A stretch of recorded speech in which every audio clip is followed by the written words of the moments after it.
அண்மை செய்தி. சென்னை திருவல்லிக்கேணி காவல் நிலையத்தில் ஆஜராகி கையெழுத்திடுகிறார் செந்தில் பாலாஜி. முக்கிய செய்தியாக பார்க்கிறோம்.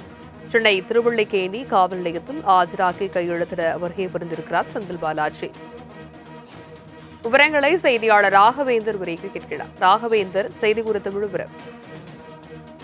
வணக்கம். சட்டப்பேரவையில் சபாநாயகருக்கு எதிரான தீர்மானத்துக்கு ஆதரவாக வாக்களிக்க 35 கோடி ரூபாய் சன்மானம் தருவதாக தன்னிடம் சிலர் பேசியதாக கிருஷ்ணகிரி மாவட்டம் ஊத்தங்கரை தாவைக்கா எம்எல்ஏ இளையராஜா சென்னை காவல் ஆணையரிடம் புகார் அளித்திருந்தார். அந்த புகாரின் அடிப்படையில் திருவல்லிக்கேணி காவல்துறையினர் பதிவு செய்த வழக்கில் கிட்டத்தட்ட இதுவரை 14 பேருக்கு மேற்பட்டோரை தற்போது கைது செய்திருக்கின்றனர். ஒரு சிலரை தற்போது வரை போலீஸ் காவலிலும் விசாரணை எடுத்து வருகின்றனர். அவர்கள் கொடுத்த வாக்குமூலத்தின் அடிப்படையில் இந்த வழக்கிற்கு திமுக முன்னாள் அமைச்சர் செந்தில் பாலாஜி மற்றும் அவரது சகோதரர் ஆகியோர் இதற்கு காரணமாக இருந்ததாக வாக்குமூலத்தில் தெரிவிக்கப்பட்டிருந்தது. அதன் அடிப்படையில் தற்போது திமுக முன்னாள் அமைச்சர் செந்தில் பாலாஜி மற்றும் அவரது சகோதரர் ஆகியோருக்கு விசாரணைக்கு ஆஜராக வேண்டும் என்று காவல்துறை சம்மன் அனுப்பியது. இதையடுத்து முன்னாள் அமைச்சர் செந்தில் பாலாஜி அவரது சகோதரர் ஆகியோர் முன்ஜாமீன் கோரி சென்னை உயர்நீதிமன்றத்தில் மனு தாக்கல் செய்திருந்தனர்.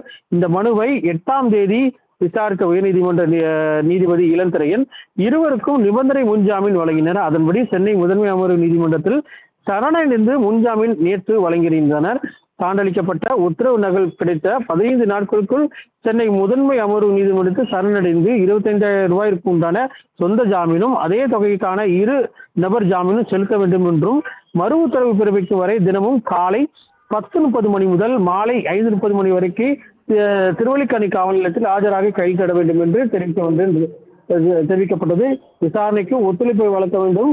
இருவரும் வழக்கு விசாரணையின் போது தலைமறைவாக கூடாது. வழக்கு தொடர்பான ஆதாரங்களை சாட்சியங்களை கலைக்கக்கூடாது. நிபந்தனைகளை மீறினால் விசாரணை நீதிமன்றம் சட்டப்படியான நடவடிக்கை மேற்கொள்ளும் என்று நிபந்தனை விதித்திருந்தார்.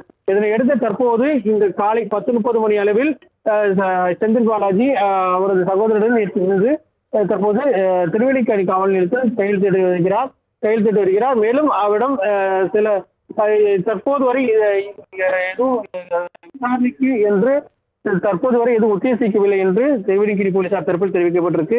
எனினும் தற்போது கையெழுத்திட்ட பின்பு அவர் உடனடியாக செல்வார் என்று கூறப்பட்டிருக்கு.